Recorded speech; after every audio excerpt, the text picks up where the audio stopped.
150 years ago, President Abraham Lincoln, perhaps our greatest president, rose to give the Gettysburg Address. Standing on that charred battlefield as the nation was racked by a civil war that pitted brother against brother, that cost some 600,000 American lives, to expunge that great shame in our nation's history, the disgrace of slavery. President Lincoln, when he arose in that battlefield, he didn't know how the Civil War would resolve.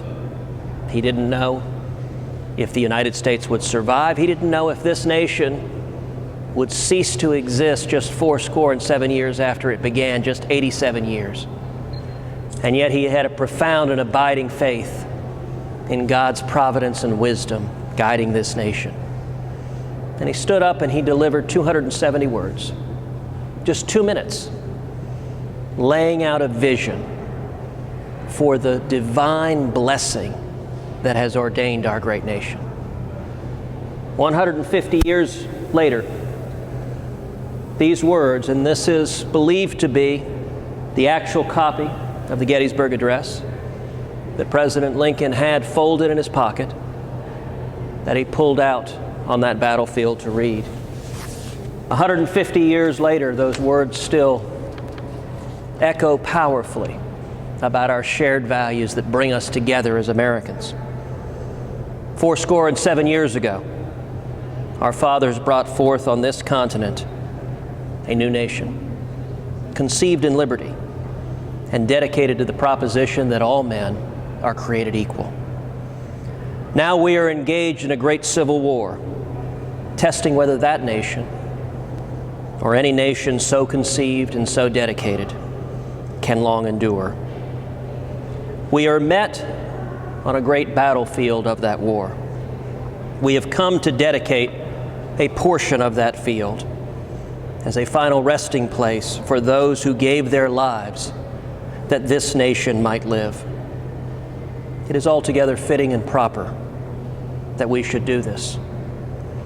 But in a larger sense, we cannot dedicate, we cannot consecrate, we cannot hallow this land.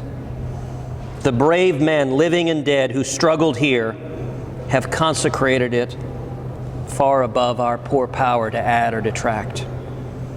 The world will little note nor long remember what we say here, but it can never forget what they did here.